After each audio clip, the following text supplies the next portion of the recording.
our press secretary, gave alternative facts to that. My goal in this deposition was to be truthful, but not particularly helpful. Welcome to UnSpun, the podcast that makes you better at finding the truth. The way people get news is changing.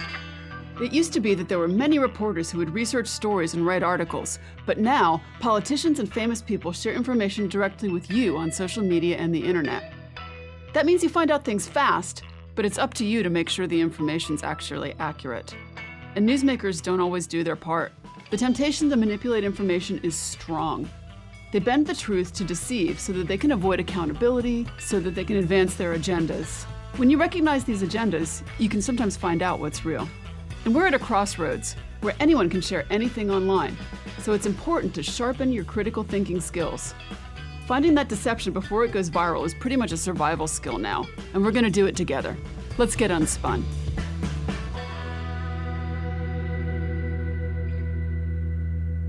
Hello, everyone, and welcome to UnSpun. Let's talk about appeals to hypocrisy. Maybe I don't clean my wok, it gets icy, and you slip and are hurt. When you sue me, I argue, well, 85 people a year get hurt ice fishing. I don't see you getting all worked up about that. That's an appeal to hypocrisy.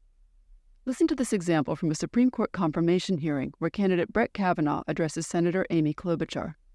You said sometimes you had too many drinks.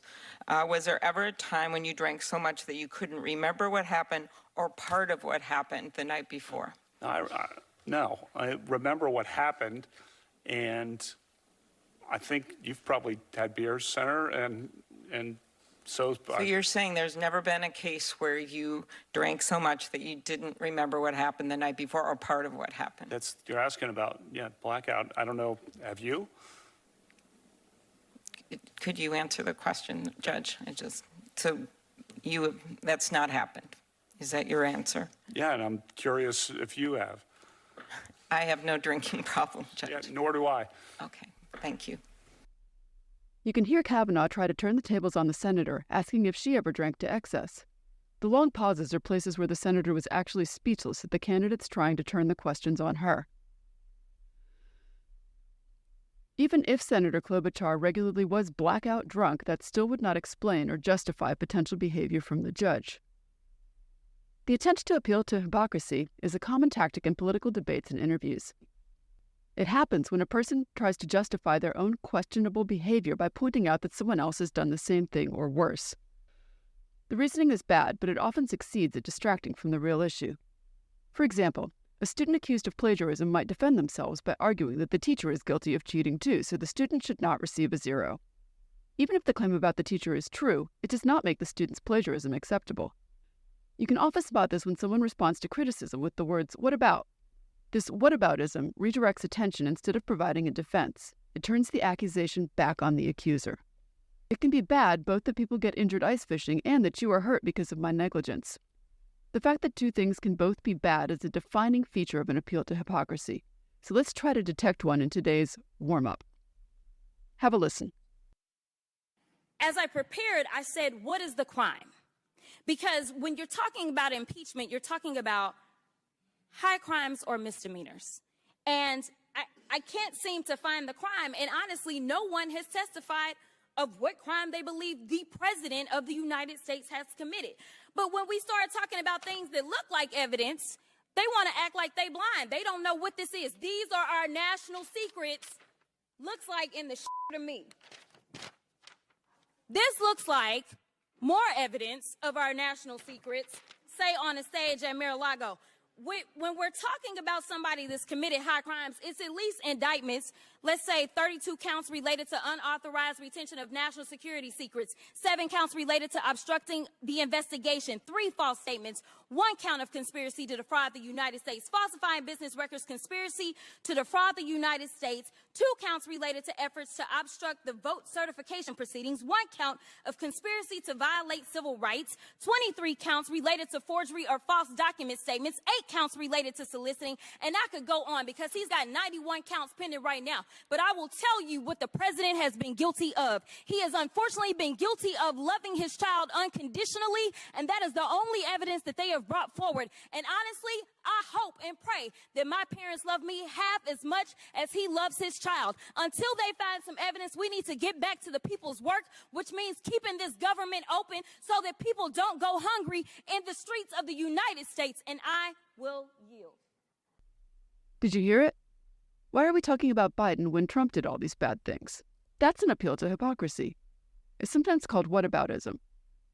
For example, why are we talking about Hunter Biden when Jared Kushner did X, Y, and Z? You know, it's true that people are hypocrites. A lot. Especially in politics. But that doesn't prove anything about what you did or are doing. You still have to prove that. This whataboutism is common in politics, and it often works because the thing the other person is doing is truly objectionable. You'll also sometimes see this when officials will say it's okay to have vindictive legislation because the other party did bad things when they were in control. We see that a lot here where I live in North Carolina. Last I checked, 2 wrongs still did not add up to a right, so appealing to hypocrisy probably won't get you out of trouble. And speaking of trouble, since the days of Cambridge Analytica, we've seen trouble brewing when companies collect and misuse data from users. When we come back, my guest and I will talk about when you use online media, who collects your data, why, and how. We'll be right back.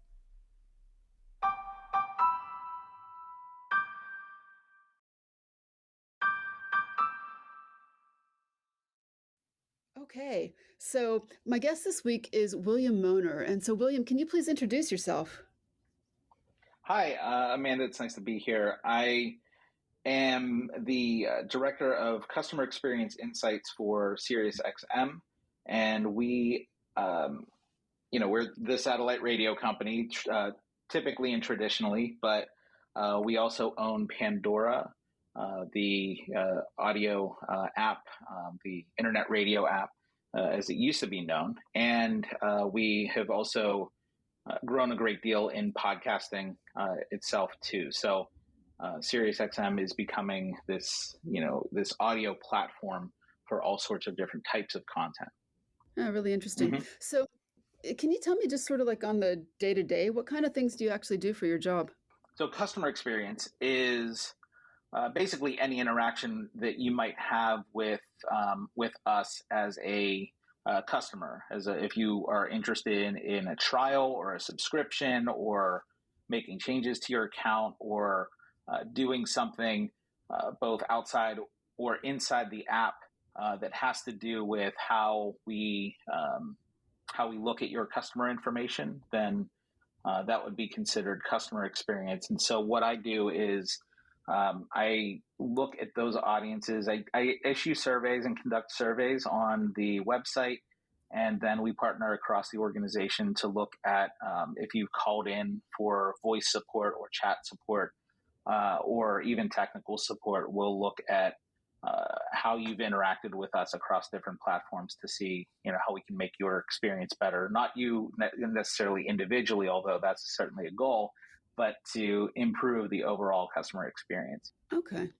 So when it comes to, tracking and information that companies might collect on me as someone who uses a product, I'm really interested. How do companies actually know what it is that people watch or what they listen to? Like, how is that data where does it come from? So if you're thinking about listening data, it really depends on the way you're listening. So one of the troubles that SiriusXM has had in terms of understanding how our customers listen is that as a satellite radio company, we're much more like a traditional radio company. It's broadcast.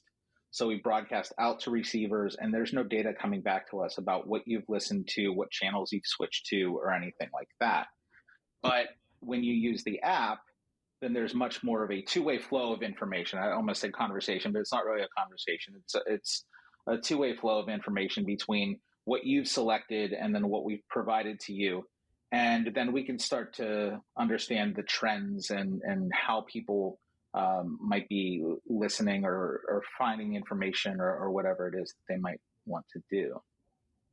So does the app just sort of keep records on what I do, or how does that work? Yeah, it does. It does. It's disambiguated from you as a listener. It's very difficult for somebody at the company to like go in and find, Amanda's listening history. You have to have a certain level of access to be able to get into that, and a lot of that stuff is encrypted behind the scenes. So it's treated, I would say, with some concern and consideration for your privacy in that regard. But in aggregate, we can then figure out. So you're listening to a show. There are 10,000 other people who are listening to that show. What types of aggregate data can we find out about these types of listeners? And so in aggregate, there might be 10,000 people listening. Of that 10,000, maybe there's 6,000 women, 4,000 men. Maybe there's, people of certain socioeconomic descriptors or distinctions. We also look at psychographic data, which means for psychographic data, that's basically anything that's not demographic that we can understand about you. So demographics are, your age, your location, etc. But psychographics are more behavioral sorts of things. Are you more likely to be a news or talk listener, like maybe some of your listeners are? Are you more likely to listen to true crime podcasts? Are you more likely to listen to a sports broadcast? That sort of thing. So we can start to understand in aggregate what those trends are across our listening population. So once you get that data, then so what's its purpose? Why do you collect that data? Sure. I mean, I think it's in the service of two things. One is to improve the product that we deliver. So if more people are looking for true crime podcasts, certainly our executives are going to want to go out and look for true crime podcast talent and establish shows so that we can make some deals and get those on the air and hopefully move those into our podcast audience space. In addition to that, there's also advertising, matching an advertiser who wants to get a product or service in front of an audience to the demographics and psychographics that they want to attract. So, this is the reason why you see mortgages and life insurance going to podcasts that are, approaching an older demographic versus, a younger demographic. You might get advertisements for events or excursions or vacations or something like that. And so it's trying to match what an advertiser's goal is with the goal of the company. Okay. So is the kind of information that you get, is it like general information, right? So like I have a podcast, obviously. So is your information like how many times it's downloaded, or do you know like more specific stuff, like, how far into it they listen or if they skip or those kind of things? Yeah, we know a lot about that. For SiriusXM, we're a little bit different than, say, a Spotify or an Apple Podcasts because most of our programs are what we would call audio on demand, which is maybe a rebroadcast of something that had appeared on one of our media partners like MSNBC or CNN or Fox, from their talk radio programs. And those become very popular for us. And then, we also look at podcasts and seeing how people interact with those. So there's the how many times somebody has started listening to a podcast. So if they, if we find that of 100,000 listeners, let's say, that 10,000 of those people have started a particular podcast, and that's pretty good, right? That's a pretty good share of 100,000 listeners. But if, within that, how many people have listened all the way through, have listened for a substantial amount of time. And then, some factors around that in terms of understanding the demographics and psychographics of that audience. Okay. So as you know, I sometimes teach kind of analytics kind of things to my students. And one of the things that they're usually surprised about is sort of how much information is collected on the behaviors that they have with media, right? If you do it with an electronic device, probably your information's being collected. And one thing they often ask me is, well, can they do that? Do people give permission for that? So it's my impression that the permission is inside those big, long user agreements that you maybe don't read all of before you click OK. But is that the case? Do people give information for that? Permission for that? So yeah, if you have downloaded the app and you have started to use the app on your phone, and this goes for any app, this is not just any of our apps, you are giving permissions from your phone to collect certain types of data as a listener. There are things that you can opt out of, and you do have the ability on the phone to opt out of certain types of permissions for data collection. And so that's on the app side of things.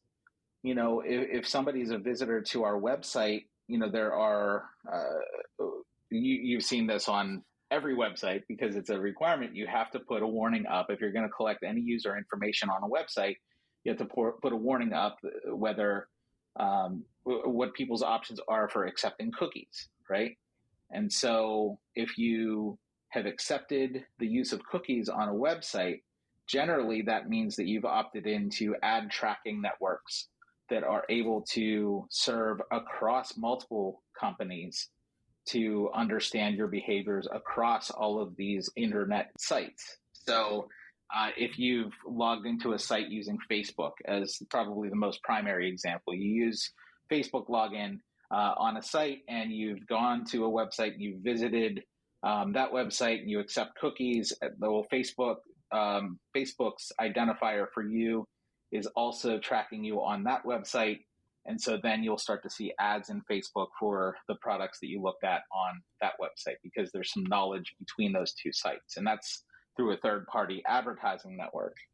And so in terms of being able, I know people worry about their pinpointed personal information in those scenarios. Oh my goodness, these phones are listening to me. The Alexa is listening to me. I'm sorry if I just triggered half the Alexa devices in the world, but Alexa's listening to me, right?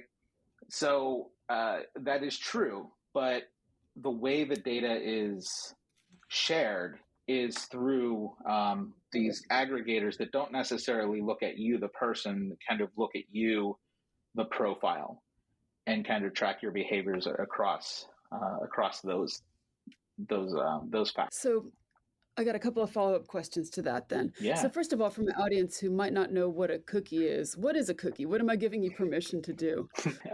So a cookie is basically a unique identifier that when you access a website or a web service or something with a digital footprint over the internet, a cookie is a specific identifier that will allow the site to know that you have been there before and will allow the site to then pull your history of being on that website from their servers.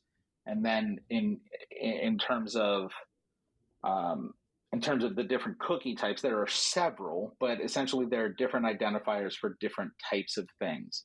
So my first recommendation is if somebody is not familiar with cookies, who's listening to this, go to any website, and whenever the bottom banner pops up to ask you if you've accepted cookies, once you click on that, you'll see all of the different types of cookies that can be tracked. And so there are what websites call essential cookies, which allow the website to function properly to serve you in the best possible way. And those are usually cookies that are limited to just that particular website.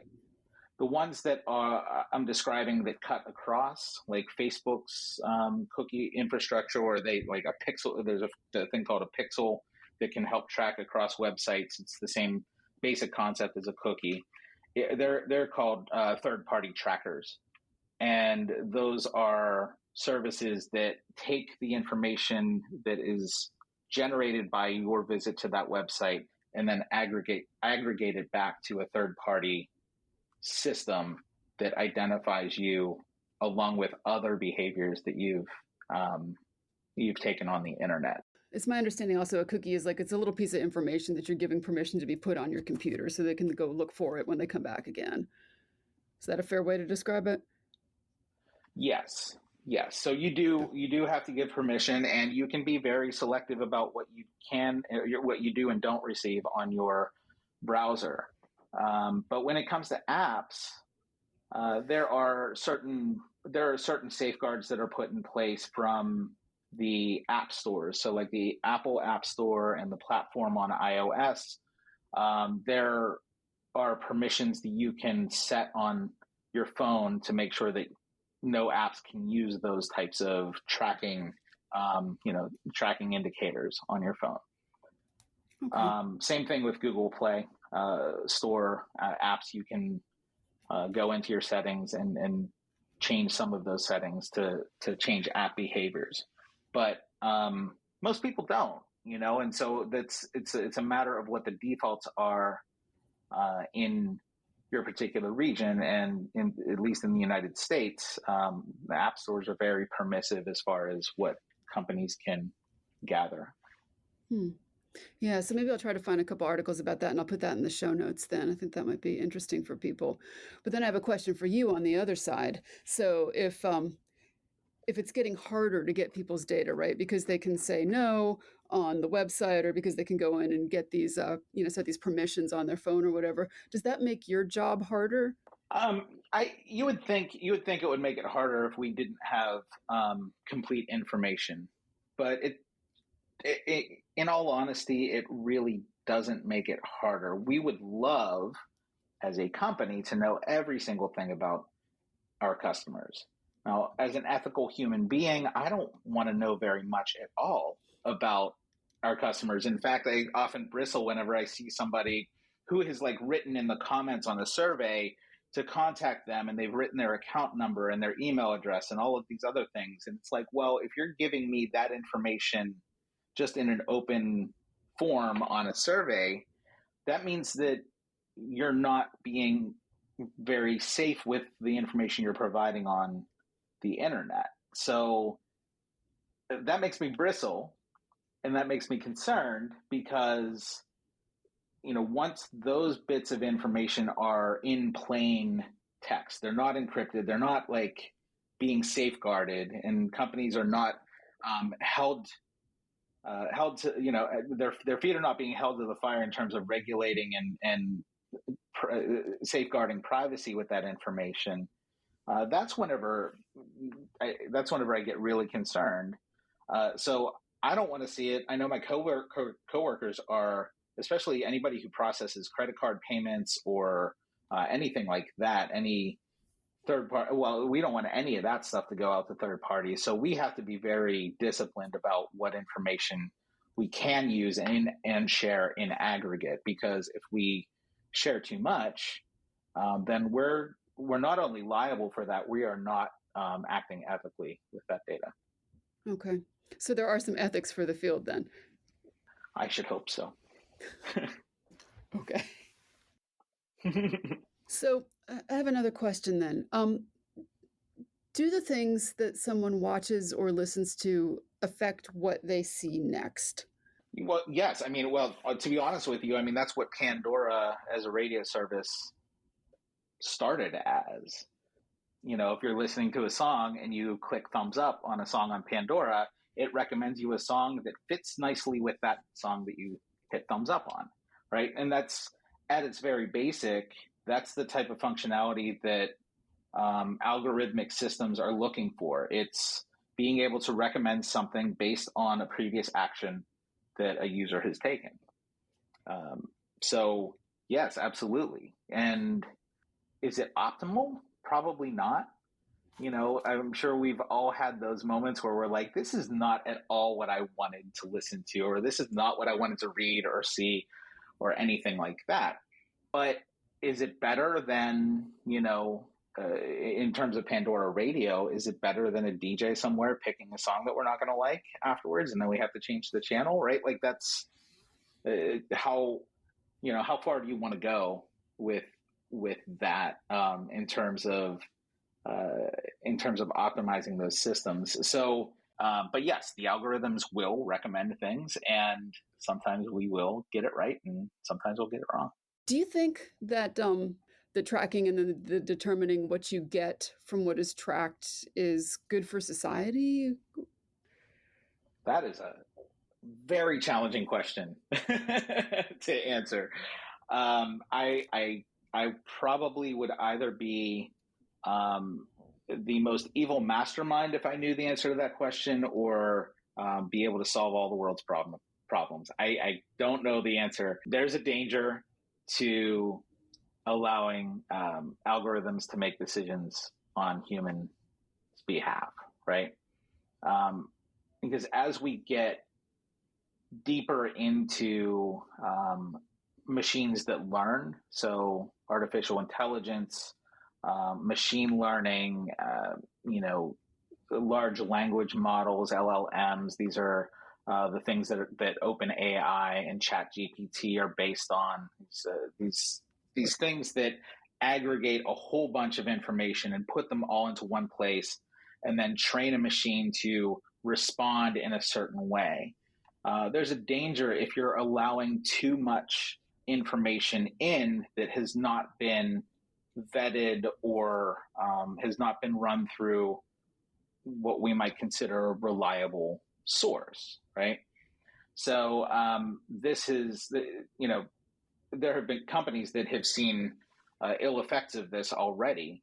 So if you've trained your information for an AI system on Reddit data, well, Reddit data is anybody can post. So we don't know who the authorities are on that. Quora is the same way. Anybody can respond. And so if you've trained your AI model on public data, then you are going to get a mess of information that may not be clear and may be corrupted by too many voices of people who have the time, energy, and incentive to add, as you're an expert in, to add misinformation into these systems. So clearly there's going to be bias there in terms of how the model is trained. So is it good for society? Not without discipline. But I think there's some good for society if there are professionals who are able to train the models, use the models, learn from them, and retrain them to improve them. So I would venture to say that something like conveniently, I'll use something like Pandora as the example. We have professional musicologists who listen to every song and tag them and verify these things, or a certain set of songs. They can't listen to every song that's ever been published, but there are experts who are looking at these things. And then if there's an anomaly, these experts go in and they say, well, how can we make this better, right? And they keep continuing to train this system to get better and better and better over the course of time. So now we're 15 years into this product, or maybe even more. You're looking at a system that really knows in some way what to serve to somebody as their next step. But that's because there's good data. Garbage in, garbage out, right? If you put garbage into a system, you're going to get garbage out. And if you put valuable, enriching information into a system, then you're going to get valuable, enriching information out. It might not look the same as when it went in. It might be better in some ways. It might be worse in some ways, but it still has a good baseline of accuracy, or at least reputable information that might be put into that system. Okay. So I'm wondering, kind of from your perspective, where do you think user analytics is going to be going, maybe in the near future, and if you want to forecast even further into maybe the more distant future? Yeah, I think in terms of AI and learning systems and that sort of thing, I think there's a sense that things will get worse before they get better in a lot of these systems. But I think one of the places you might look if you really want to see where things are going. I mean, we've been doing a lot of work to try and figure out what automated chatbots can do to help us out. So how do we, if a customer comes to the website and needs to do something with SiriusXM, what do we allow them to do through a chatbot, and how accurate can those responses be from that chatbot? Are our customers getting the right information? And then we'll survey afterwards to see if we're doing a good job. And if we're doing a good job, then great. And if we're not, hopefully the survey respondents are telling us something that we can act on and then improve that system. Okay. Is there anything I haven't asked you that I should have? So something that you could have asked me that you didn't is with regard to AI systems, artificial intelligence, are we going to lose pace with AI and lose out on opportunities to, these systems that are going to take away jobs or something like that?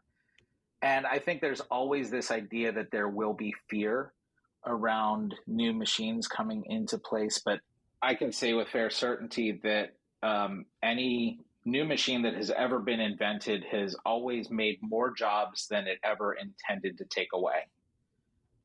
You think about how many data processing jobs and analytics jobs there are, and just how much people need to maintain these systems and make changes to them and optimize them and make business decisions or make social decisions or government or policy decisions around them.